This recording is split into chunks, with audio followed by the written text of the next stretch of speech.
So picture this. It is June 2026. You are tuning in to watch the Tunisian national team step onto the pitch against Japan. Right. Down in Monterrey, Mexico? Exactly, at the Estadio BBVA. And on the surface, it just looks like a regular Group F match. But when that whistle blows, those 22 players are actually participating in the 1,000th match in the entire history of the FIFA World Cup. Which is just a massive, completely historic milestone. It really is. But what the broadcasters might gloss over is that behind the scenes, Tunisia, the Eagles of Carthage, they are a team in a state of absolute self-inflicted chaos right now. Oh, complete chaos. Yeah. Like they're about to make history, but they just fired the manager who gave them a mathematically flawless qualifying run.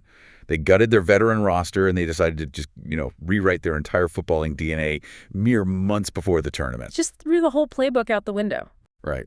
So for our deep dive today, our mission is to look at the sources, the tactical reports, the stats, the roster moves, and unpack this staggering paradox you are looking at with this team. It's honestly one of the most baffling sporting identities we've ever seen. On the global stage anyway. Yeah. Because that 1,000th match, it's a beautiful piece of trivia, but for Tunisia, it represents this terrifying crucible.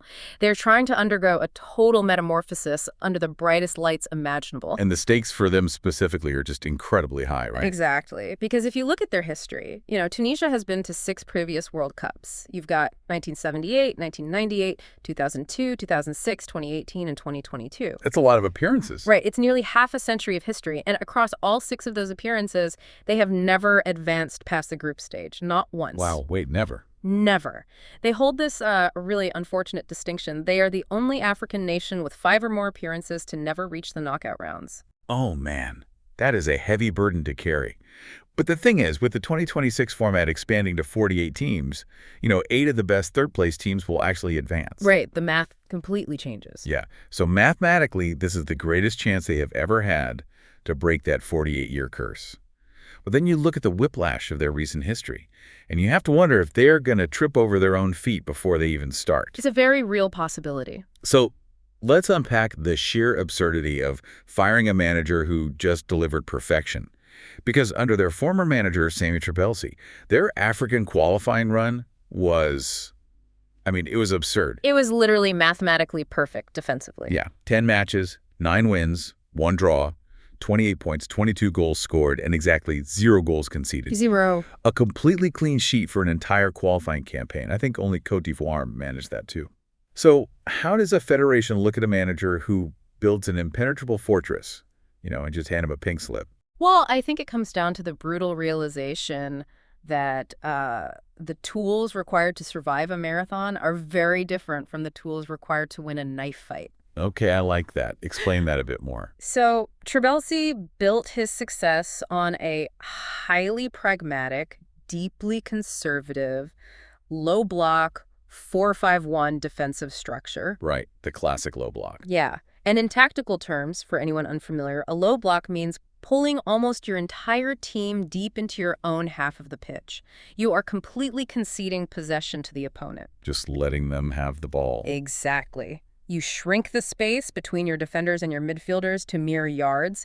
It creates this physical thicket of bodies that is incredibly frustrating to play through. It sounds like, having a perfectly good, reliable minivan. A minivan. Yeah. Like it wasn't flashy, didn't have leather seats or a top speed over 70, but it never broke down. It got you to work safely every single day, no matter the weather. Right, right. But then, right before entering a Formula One race, which is the World Cup, they looked at the minivan and felt embarrassed. So they ripped out the reliable engine and replaced it with a sports car motor they bought off the internet, hoping it would magically turn them into a racing team. That is actually a perfect analogy, because the catalyst for that engine swap was the Africa Cup of Nations in January of 2026. Hi, AFCON.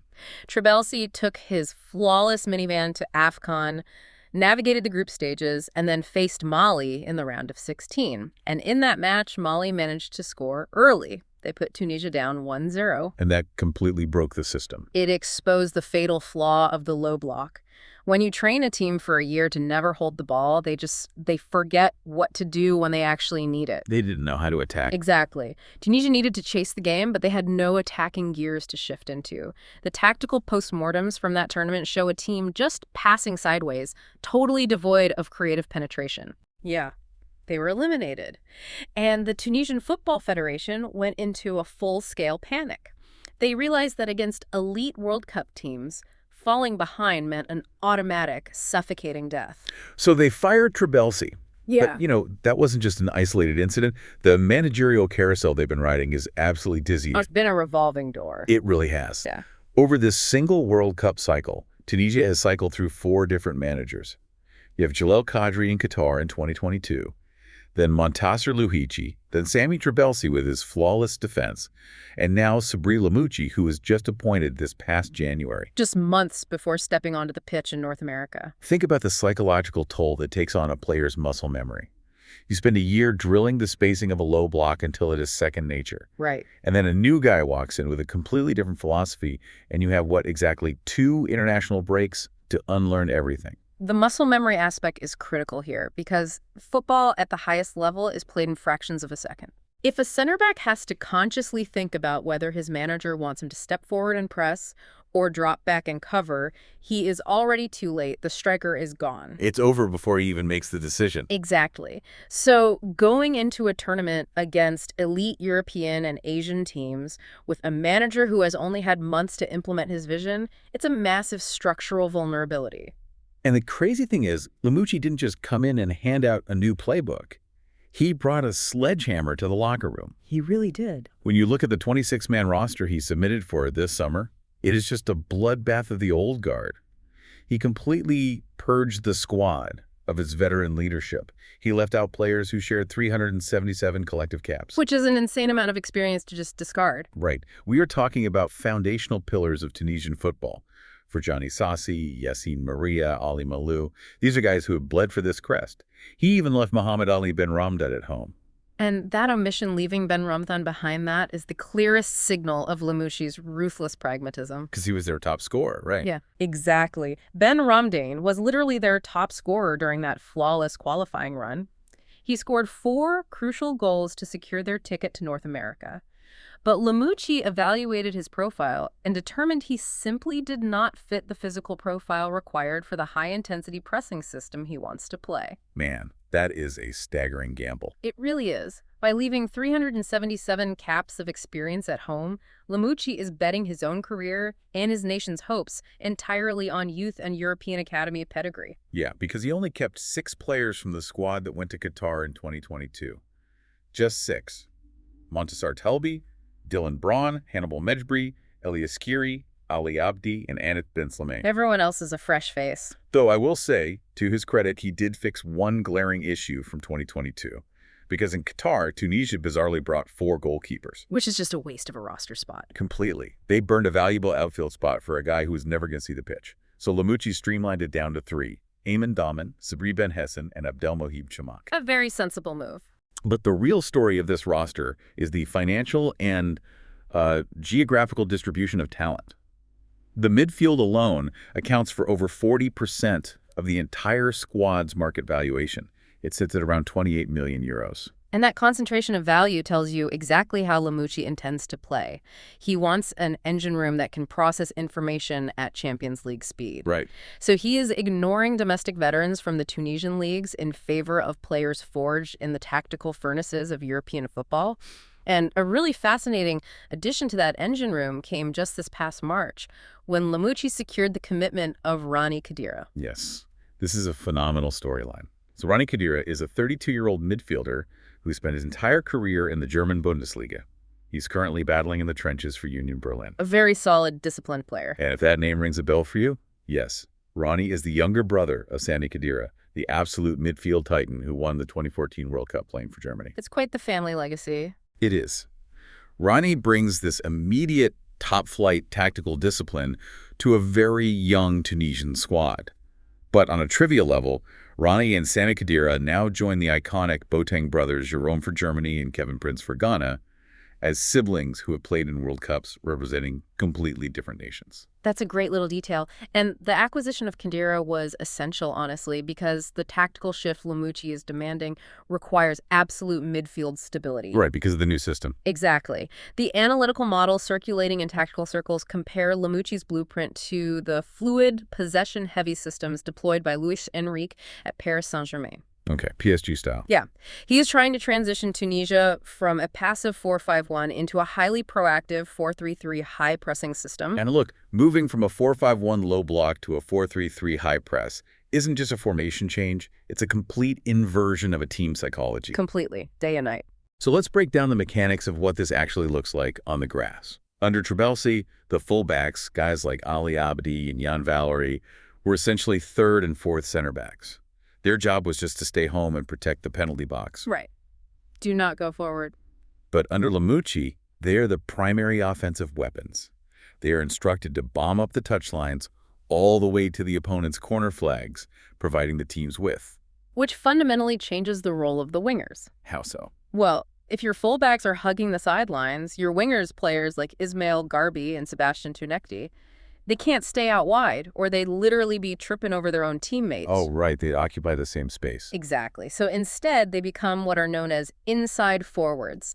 They tuck inside and operate in the half spaces. Okay, for anyone unfamiliar with the term, the half spaces, imagine dividing the football pitch lengthwise into 5 vertical corridors. Yeah, 5 lanes. You have the 2 wide channels along the sidelines, the center channel right down the middle, and the 2 corridors sandwiched in between. Those in-between corridors are the half spaces. And they are incredibly difficult to defend. It forces a choice, right? Exactly. An attacker standing in a half space forces the opposing center back and the fullback to make a split-second decision about who should step out of the defensive line to challenge them. Usually it causes confusion. And to create room in those half spaces, Lamouchi has completely redefined the striker position. He is using Firas Shawat, but not as a traditional target man whose only job is to wrestle with center backs and wait for a cross. No, not at all. Instead, Shawat plays as a connecting striker, or a false 9. His literal job is to abandon the penalty box, drop deep into his own midfield to receive short passes, and physically drag the opposing center backs with him.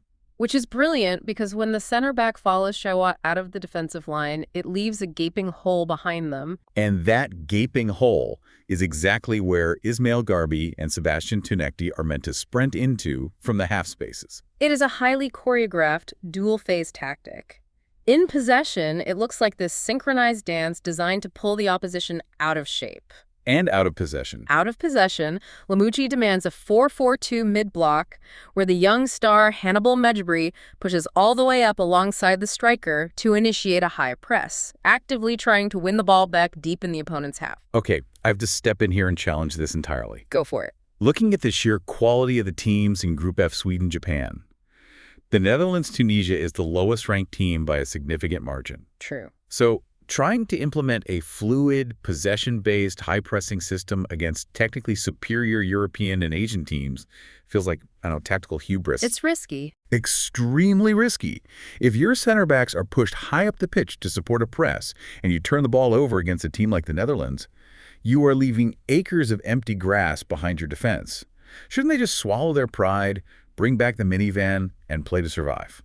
Your skepticism is entirely justified. I mean, it is the central debate surrounding this team right now.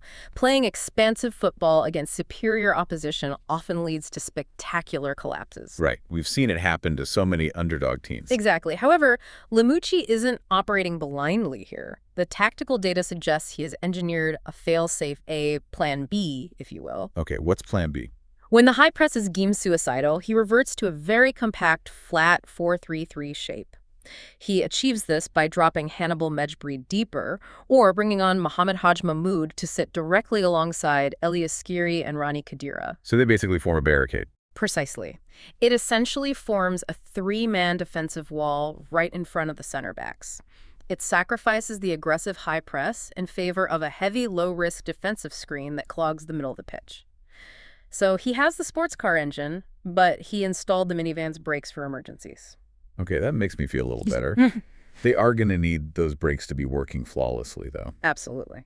But all this tactical theory, it's useless without the right personnel to execute it. So let's look at the actual human beings carrying the weight of this revolution. And we have to start with the undisputed face of the franchise, Hannibal Mejbri. He is the focal point. He really is. He is currently at Burnley, valued at around 15 million euros, which makes him the most expensive asset on the roster. And what fascinates me is the trajectory of his career, because during the 2022 World Cup, he was essentially a mascot. Yeah, he barely saw the field. He played a total of 10 minutes across the entire tournament. Now, at 23, he has been handed the iconic number 10 shirt previously worn by the legendary Wabi Khazri. The entire creative burden of a nation rests on his shoulders. And in Lamucci's PSG-inspired system, Hannibal plays what we'd call the Fabian Ruiz role. Right. Break that down mechanically. Sure. What that means mechanically is that he operates as an advanced playmaker who dictates the rhythm of the game. He isn't necessarily a classic number 10 whose only job is to slip killer passes through to the striker. So he's not just hunting for assists. No. His job is to receive the ball in the half-turn, scan the field, and decide whether to speed up the attack with a quick vertical pass or slow it down by circulating possession sideways. He is the metronome of the team.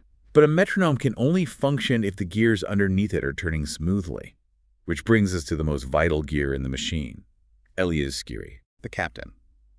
The Eintracht Frankfurt midfielder, with 74 international caps. In a system that absolutely demands building out from the back under pressure, Shui's technical ability is the only thing keeping the team afloat. He is indispensable. Because he executes a maneuver called drop stepping better than almost anyone.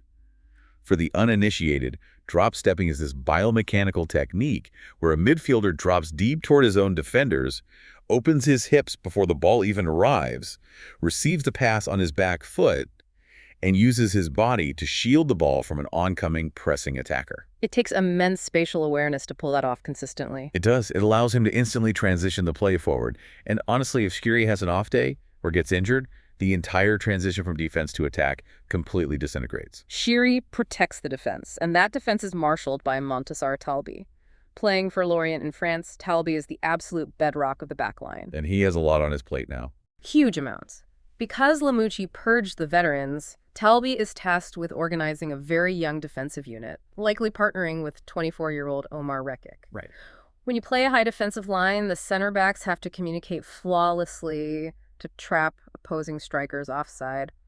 Talbi carries an immense cognitive load here. He's constantly barking orders to ensure the line moves up and down as a single cohesive unit. But, you know, the real electricity of this squad, the players who will actually get the fans out of their seats, are the young prodigies operating out wide. Oh, definitely. You have Elias Sachuri from FC Copenhagen bringing genuine Champions League pedigree at explosive pace.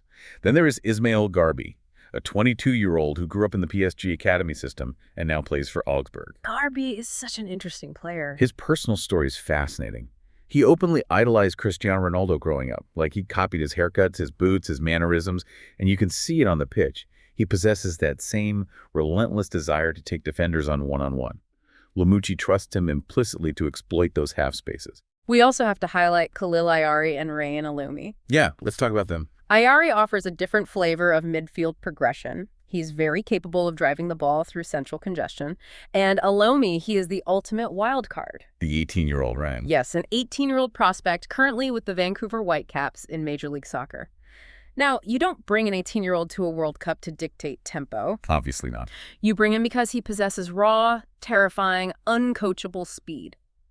If Tunisia finds themselves defending a 1-0 lead in the 80th minute against Sweden, Alumi is the player you launch over the top on a counterattack to exploit tired legs. Okay, so the youth movement sounds incredibly exciting on paper. Mm-hmm. The idea of these fearless, energetic kids running at elite defenses, it's a great narrative for you to get behind. It is. But looking at the results from their pre-tournament friendly matches this past June, my instinct is to blame that exact same youth. It seems they simply don't have the emotional maturity or the psychological resilience to handle adversity. The warning sirens are blaring loudly. They really are. Because the friendly has exposed the fragility of Lamucci's grand experiment. Let's look at June 6th in Brussels. They faced Belgium, who are a true global heavyweight. The final score was a catastrophic 5-0 thrashing. 5-0. Just Brutal. But if we meticulously unpack the mechanics of that match, it serves as a perfect diagnostic tool for Tunisia's underlying disease.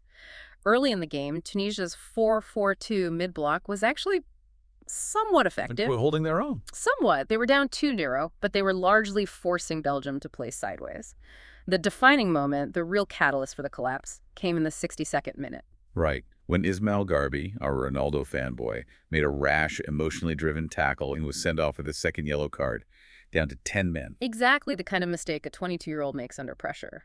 And the reaction of the team was profound. A complex tactical system like Lamouchi's relies on a web of precise spacing. Like a finely tuned machine. Right. So the moment Garbi was removed, it was like a pulled thread on a sweater. The physical distance between the midfield line and the defensive line stretched from a manageable 10 yards to a cavernous 30 yards. Wow. And without veteran leaders like Ferjani Sassi on the pitch to calm the team down and reorganize the shape, panic just set in. They fell apart. The entire structural integrity of the team unraveled. Within minutes of the red card, they conceded 3 rapid-fire goals. Kevin De Bruyne, Dodi Lukebakio, and Nicholas Raskin simply jogged into those massive empty pockets of space and picked them apart. Man, it just demonstrates that they don't know how to suffer collectively. Exactly. But honestly, the defensive collapse against Belgium isn't even their most alarming statistic. Oh, it gets worse. On June 1st, they played Austria in Vienna and lost 1-0. What makes that loss unforgivable is that Austria's midfielder, Konrad Lammer, received a straight red card in the 37th minute. Tunisia played with a one-man advantage for nearly an hour. They dominated possession, and they still could not find the back of the net. In fact, Austria scored the winning goal after going down to 10 men. Which is just a damning indictment of their attack. And when you combine that with a 1-1 draw against Egypt, a horrifying reality emerges. Tunisia has not scored more than a single goal in any match played in the entire calendar year of 2026. Yeah, the tactical reports define this as chronic offensive impotence. And the mechanics behind it are clear.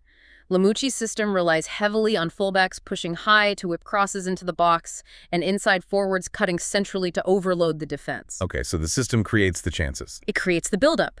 They can execute all the pretty triangular build-up play in the midfield through Mejbri and Skiri, but when the ball finally arrives in the penalty area, they lack an elite clinical finisher. Because of the false nine. Exactly.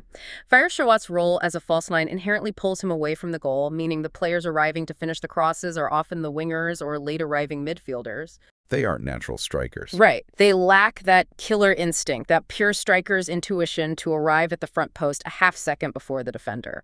They can dominate possession all day long, but if you cannot translate possession into high-probability shots, it is completely meaningless. It's all bark and no bite. Precisely. So we have a young, emotionally fragile team that struggles to score goals, attempting to play highly complex positional football against a gauntlet of a group. Let's translate all of this theory into a concrete, match-by-match preview for Group F. Let's do it. How is this chaotic identity actually going to fare when they step onto the grass against these specific opponents?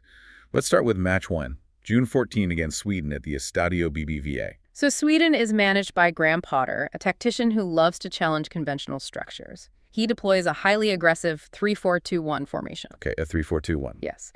What makes Potter's system unique is how high he pushes his wingbacks. They essentially play as extra wingers, supporting a terrifying front three of Victor Gyökeres, Alexander Isak, and Anthony Elanga.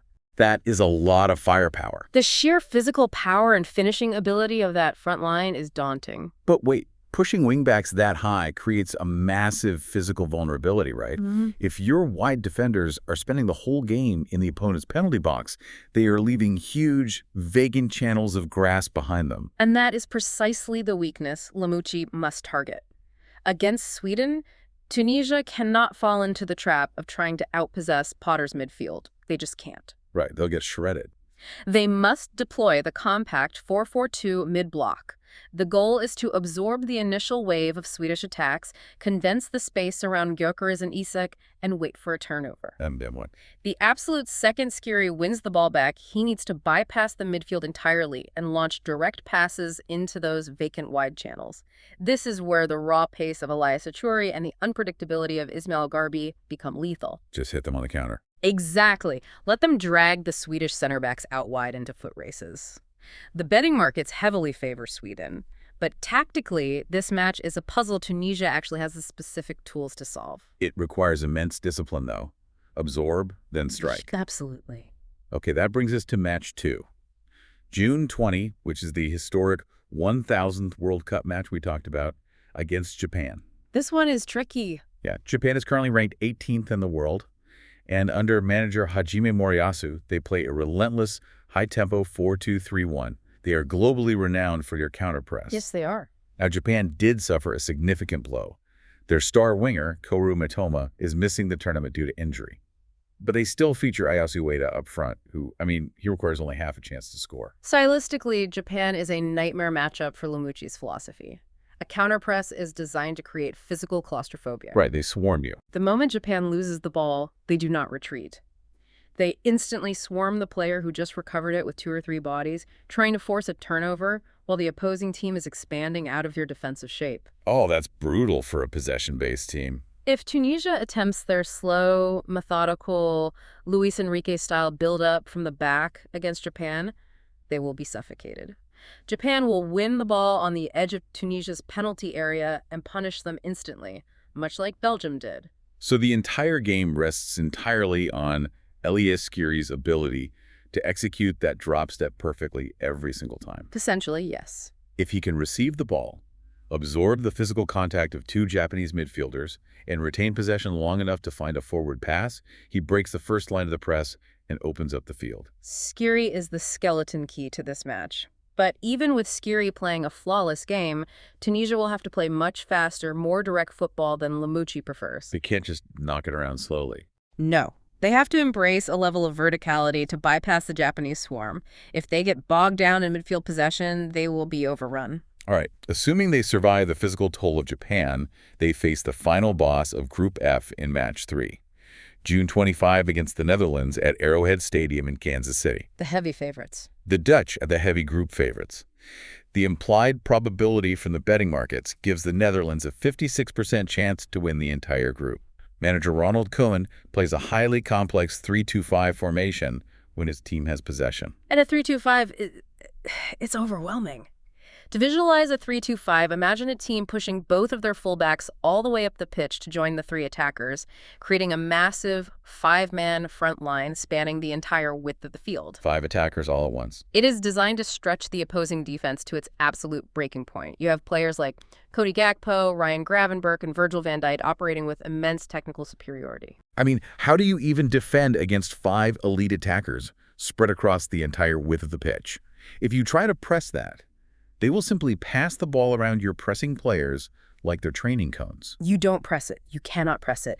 Attempting Lamucci's high press against the Netherlands would be tactical suicide. So what do? The sheer mathematical reality of defending a 5-man front line means you need a back 6 just to maintain a numerical advantage in your own penalty box. Yeah. This is the moment where Lamucci must abandon his sports car engine entirely and bring back Trabelsi's minivan. Huh.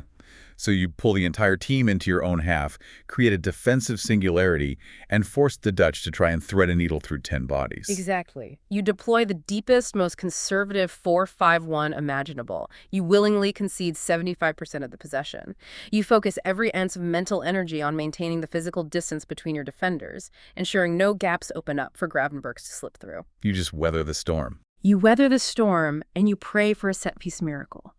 A corner kick, or a deep free kick, where Montassar Talbi can rise above Van Dijk and steal a goal against the run of play. Yeah. It will not win any aesthetic awards, but against a team of that caliber, it is the only pragmatic approach to survival. So when you step back and look at the entire picture, the 2026 Tunisian national team is just a beautiful, terrifying contradiction. They really are. They had an elite, impenetrable qualifying defense, and the Federation ripped it down to the studs. They replaced it with an energetic, young, high-pressing squad that is incredibly fun to analyze on a tactical whiteboard. But very fragile on the grass. Exactly. We know they are deeply psychologically vulnerable to top-tier opposition on the actual pitch. They are a massive sociological and tactical experiment playing out in real time. They are walking a tightrope without a safety net. But, the fascinating wrinkle in all of this is the new 48-team tournament structure. Oh, right. This changes everything for them. It really does. Because in previous World Cups, finishing third in a 4-team group meant packing your bags and flying home. Your tournament was over. But under the 2026 rules, the 8 best third-place teams across the 12 groups will advance to a brand new round of 32. It alters the entire mathematical calculus of the group stage. The analytical models heavily predict Tunisia to finish dead last in Group F. Right, 0 points. But football is not played inside a spreadsheet. Because of the third-place advancement rule, Tunisia does not need to be perfect. They just need to scrape by. Exactly.